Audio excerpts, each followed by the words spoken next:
Hey there, internets. So, got a late night one going. By the time I got home, other stuff going on. But let's talk about a few more stuff. This was going to be the long one, and the headliner is New Ministry of Truth, Social Media Bias, More Meltdown over Twitter, and that's pretty much what we got here with some deeper dive stuff. Part of what delayed me to not getting this actually recorded till after 11 p.m. Well, I had to read through a bunch more stuff and look deeper into it. I'm trying not to just, talk out my rear. It's one thing I want to make real clear. And the first item is that thanks to the Department of Homeland Security, we now have the Ministry of Truth to tell us what all to think and make sure that we're not getting disinformation. Like, Hunter Biden laptop, that had to be disinformation because what was her name? Her name what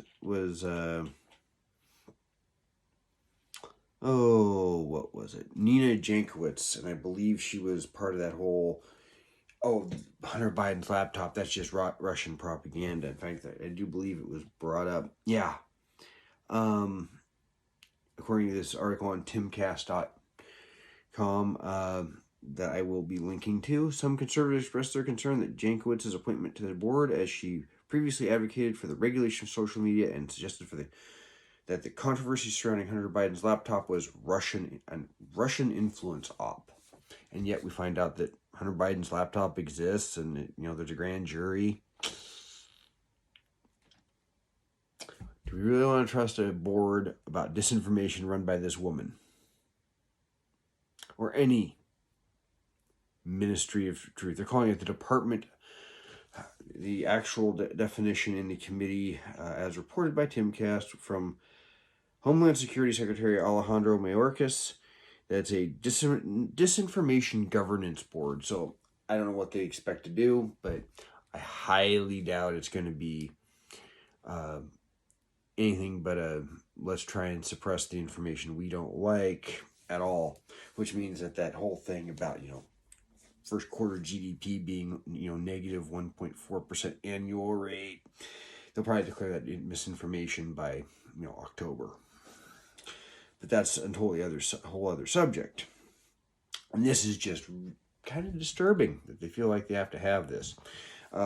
This Nina Jankowicz, she's also associated with a group that, this is one of the things I had to look up in just the last few minutes, called the National Democratic Institute. It had a board of directors that was the late Madeleine Albright, Tom Daschle, Stacey Abrams. Let's see, what are some other... There's a lot of names here I just don't know. Donna Brazile, if you remember her from the 2012 debates. Howard Dean, remember the guy that yelled at that yeehaw during his presidential primary campaign in 2008 or 2004. Long-time liberals. Not a lot of, people on both sides. Founded by Walter Mont, the late Vice President Walter Mondale. Also on the advisory board committee is Chris Dodd, Richard Gephardt. Those are the names I recognize right off, where I'm like, I know who those people are.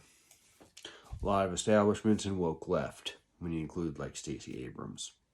I wouldn't really be trusting a board calling itself the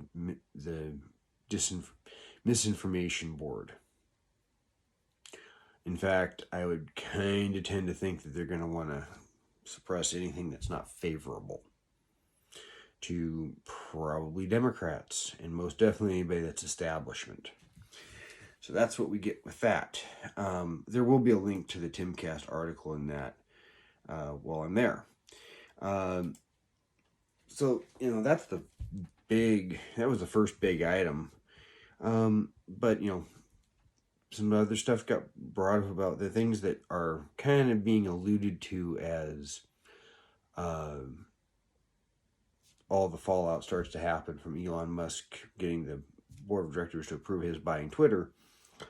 We got former Facebook contractors, some people said that, and this is an old article that I will link to, from clear back 2016, when people say, oh, they're not suppressing information, this has been going on for years.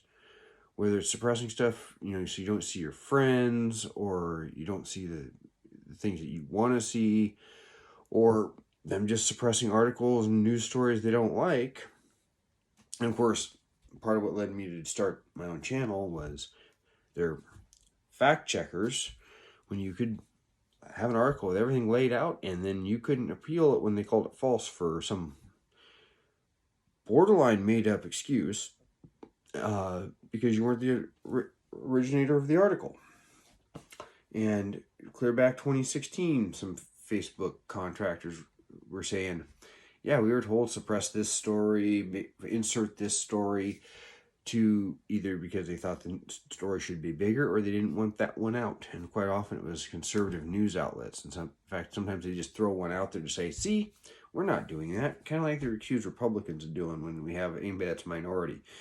Despite the fact that generally we like the minority people we get because they're conservatives. So, but then we get, and people say that doesn't happen. Well, then we continue on to what's going to be another link. Let me find it here. I'm in the right order so when I post them. We got Twitter their employees give 99% of their donations for midterms to Democrats. I mean, this is like teachers. 90% of their donations go to midterms. I had one of the educators I know sitting there, oh, most of my friends are conservatives. I got thinking about this in the last 24 hours, and I don't want to say she's wrong. Maybe she's more moderate than I want to think, but could it be that she thinks they're conservative because she's way to the left? I mean, Elon Musk posted that meme, and I shared it on my Facebook that says, me, 2008, and it puts the me, and this is not me personally, but where he would be, low left to center, here's the right, here's the left, and then in 2012, the left had moved over, taken, in theory, the center with them, and then now they've gone way over. Now the center is on the other side of the person that was in the middle. And it's not too far from the truth, except that, a much smaller minority moved left and a lot less people really did. But that's telling. When you got $72,000 and change going to Democrats, and less than my paycheck, so like $500 going to $500 and change going to Republicans, and it doesn't say how many separate donations to Republicans, but it wouldn't take very many to get to that for very many dollars. But they had over 1,200 donations going to Democrats for $72,000. So it's not hard to get that $72,000. In fact, everybody does 70 and you're already there. Honestly, you wouldn't even need that much. That's very telling of the internal composition of Twitter, and they're continuing this meltdown to where I shared a video on it where people are starting to get the FTC and the DOJ and the FCC to stop this purchase by Elon Musk of Twitter. What are you afraid of? He's going to let people say whatever? That's quite literally what free speech is. So we find that out, and that's a Fox News article. I will link to it, though, because it's what I had. We got Senator Hawley calling for a censorship audit. Twitter had felt the need to lock down its code to prevent sabotage. That should tell you something. And I'm not a big Hawley fan, but maybe they need to consider that. Maybe Elon Musk might want to ask that question. What could he find? Or they could just simply be clearing out everything. It could be like Enron, burn the records before anyone finds out what we were really up to. But, Twitter admitted in the last couple of days that they weren't being quite truthful the last 3 years of what their active users were. Their account, if you had, I guess, 5 accounts, and they knew you had 5 accounts or something similar, And maybe they have it, you could have your main account, and then like with my Facebook pages, I got, my business, my school, and I got the Skagit County Republicans. And if I create one for the channel later, I would have my account in the 3 pages, or exactly how they do that, I don't know. They could actually end up, but they would count it as multiple users, not one user. And I'm listening to Timcast tonight, and Ian Crossland was one of the founders of Minds. He's like, yeah, at least 10% of those 7,500 employees had to know. And I'll link to what the article again on Timcast. I found several of these there about shadow banning and whatnot. Holly wanting to go after that, so you can see what was reported and where I'm getting this stuff. You could see, what he's calling for. And then lastly, it says, they're just melting down, calling for them to start doing stuff, accusing Elon Musk of being racist because he's from South Africa. Whether they're going to check people on their skin and those kind of things. And you have to, wonder how that's going to go. Then we get to the next thing, which, as part of this, there's a leaked audio, and I will hopefully be able to link to the video, or you can pretty easily search it. And in one of the articles that I will link to about this, the Chief Marketing Officer, Leslie Bernard, appears upset over Trump possibly being let back in.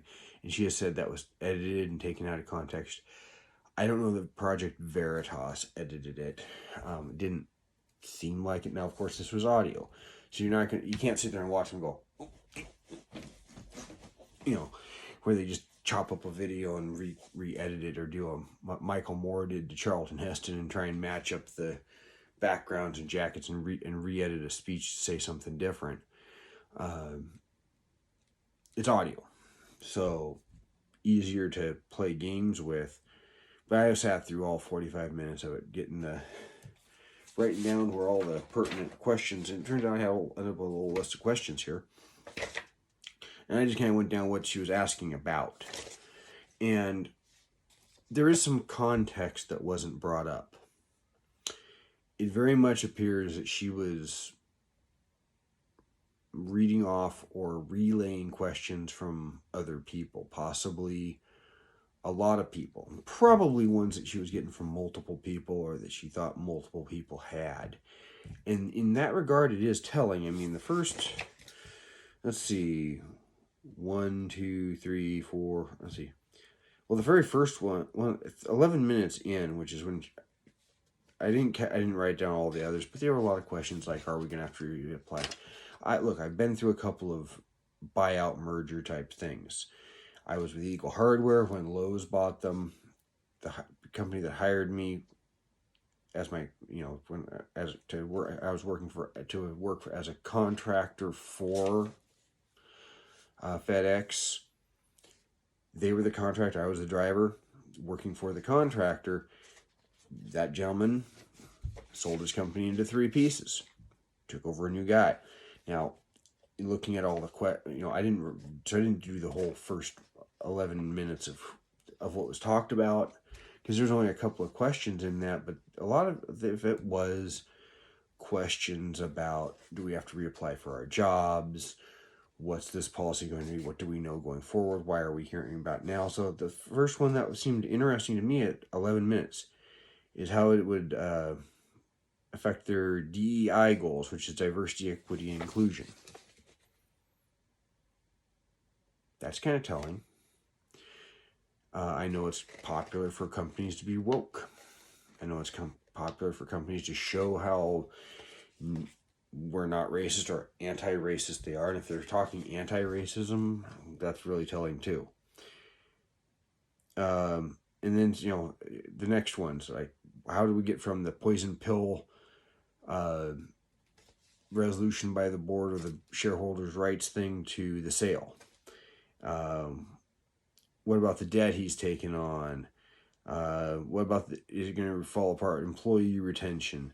So that goes on for, other than the DEI question, for the next 20 minutes, for the first 20 minutes of that 45 minutes.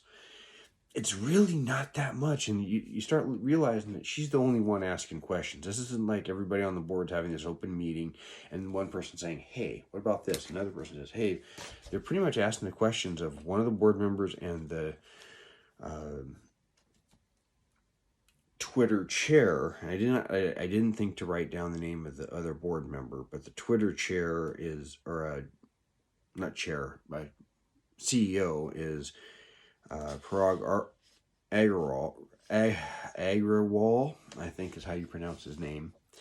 My apologies if I did butcher that name, and I probably did at least one of the times I tried to say it. The next one that matters is at 21:09, when she asks what's this whole thing about what free speech means. And he mentions that what's the question in the question, where does Twitter go in the future, and expresses his intent to educate Elon Musk on all the work they've been doing, and having to ask Elon what he means by that. So it's apparently that on one hand, it's like, I don't know what he's going to want to do. Is he going to walk in and say, unban all these people? Which there's been a lot of people who were suspended and banned, suddenly unsuspended and unbanned, like somebody apparently called redheaded libertarian. Okay. And apparently someone Tim Pool thought a lot of, who got banned when they happened to tweet in 2020 or 20. They tweeted out in 2019 that it was going to be Biden with Catherine Harris as vice president. I'm like, is that woman psychic? Pretty good call. I mean, if she'd put that kind of money down, she probably would have been walking away with a pile of money in Vegas on that kind of a bet, especially that specific. But she tweeted something about that in later 2020 or early 2021, and suddenly suspended. Don't tell me, when that's all you did and you suddenly got suspended with no explanation, don't tell me that people aren't playing games. So apparently they want to educate him, which is, well, this is what we need to do, and this is why we have to do it, and hopefully they can just keep doing the same BS they've been doing. We will see. You get somebody coming in to buy it because they didn't like that the Babylon Bee got suspended for declaring Biden's Surgeon General Surgeon General as Man of the Year. I'm sorry, but that's pretty ridiculous. It was a joke, and they are satire. And then at 22:20 or thereabouts for the time into the 45 minutes, she asked about any concerns about mass exodus, and then concerns over Elon Musk's ethics. Now, other than his weird love life, possibly getting together with Amber Heard while she was married to Johnny Depp, I don't know if there's something about his ethics, but maybe I'm missing something here. So I guess I'm not understanding where this is going. Then we get to the one everyone's talking about. At 26 minutes, 50 seconds in, she asks about Trump coming back. And by this point, if you read the whole thing, you can't be certain that that's her question. It could be that she sees, hey, what about Trump coming back? All through these lists, and going, I better ask about this. And the answer is, we don't know how Elon Musk is going to approach this, and we're going, in the meantime, we're going like we always have. So don't expect Trump back if you're a Trump fan. Anytime soon, at least. At 28 minutes, they get asked about advertising policies, and that's kind of a thing, because if advertisers say, hey, we're not going to be advertising your platform if you let that guy there, they got to make a decision. I kind of get it, but at the same time, if you want to be part of that public square, you got that. And then at 3040, somebody brings up Musk's issues with their moderation policies. Now, again, this right there tells me that that their issue is that they don't like the fact that Elon Musk is basically at this point saying it's going to change. If it's legal to say, he's going to allow it. Now, I'm sure that there will be some amount of you can't advocate for violence, you can't advocate for illegal activity or advise people to do things that are illegal, but you can easily see where someone would say, you can talk about medical treatments that are questionable. You can talk about views on climate change that Twitter don't like, because now they've decided that they were going to not take advertising from anybody that opposed the idea of human-caused climate change. And that's where people talk about, I knew somebody said they're not a ideologically driven thing. Well, you look at that advertising policy and that tells you they are. I mean, for God's sake, YouTube's letting PragerU take their whole videos and turn them into an advertisement. I got an advertisement the other day on Ted Cruz's podcast. Wasn't that bad, but I wasn't going to listen to more than a half hour of it when it was just running to run. It kind of got listened to by accident because we weren't really paying attention, and it was kind of interesting. And then, there was things about protection of benefits, remote work, recent hires, mergers with Musk's other properties. I mean, that was most of the questions. The kind of question a person asks if, we're suddenly going through a merger. I mean, I remember sitting on what at the time was aisle 33 of Eagle Hardware when they announced the Lowe's merger. I went in, I was sitting there and people asking question after question. Of course, there was always the person who had to keep asking a question differently after 3 other people asked it. And it's like, no, you won't have to reapply for your job. I think I got asked 15 times, 15 different ways that night. So that was most of the questions. So to be fair, I don't think it is her question. She was the gatekeeper. It quite possibly was being asked by a lot. Maybe she thought it was a relevant question because she knew it would be leaked out and wanted to either be able to say, no, he's not, or yes, he is, or we don't know. Even if she didn't know that the audio would literally be leaked. But this gets right down to a lot of it in all of this. Ultimately, Twitter wanted to silence people they didn't like without making it quite so obvious. A lot of people left. And listening to Ian Crossland talk about how he had to moderate people and how they were very, very far right. Well, he was getting a selected group that was probably mostly people that over at Minds that had been kicked out of elsewhere. So you didn't have a bunch of the more liberal views migrating with them. You just had this view to the right. So the center over at Minds might be very, very different. Maybe I'll get on there. I don't know. But ultimately, whether it's the fairness doctrine or whether it's trying to stop this purchase or whether you're trying to treat it like the public square or trying to say that, we need to have a ministry of truth, what this is always about is silencing your opposition. Because if your opposition can't speak, then neither can you. Then you're the only one that's heard. But in truth, neither can you, because it's always about what somebody's going to let you say. If they can silence your opponent, they can turn around and silence you later. And that's the real danger to democracy.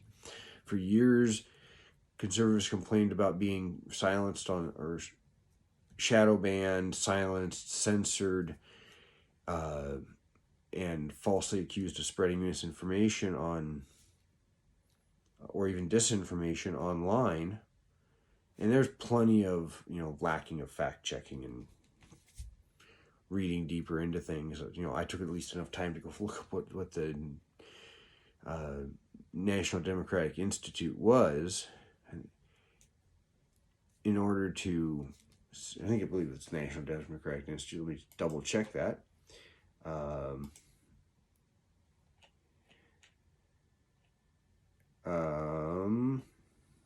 Double check. Here, we can go here, find it. I just want to make sure I'm saying that right. Yeah, National Democratic Institute. You know, at least I'm going to take time to go look it up. And typically, I think conservatives are not afraid of a 30-second Google search. But a lot of people aren't willing to take the time. And so that's what this is ultimately really about, is most liberal Democrats, they don't want to not only don't want to take the time, but when you really dig, you're going to find out that they don't know that it's not as deep as they thought they had it. They're not as accurate as they thought they have it. Just look at the Florida don't say gay bill. It was never that. It doesn't even use the word gay. It says don't talk about these subjects. And somebody listening to Tim Pool's podcast tonight said you could just call it the not before they're 10 bill, or not until they're 8 bill, which actually by the law, by that, it's probably more like not until they're 9 or 10. And as Seamus put it, that just shows you how it doesn't go far enough, arguably or arguably not. I'm not going to get into that tonight. The real matter is silencing your opposition. And that's what most people on the left can't stand, is being able to be opposed. I'm going to get this posted. You guys all have a nice night. Don't forget, like, comment, subscribe if you haven't, and share this with your friends, especially if they need to hear it. Take care.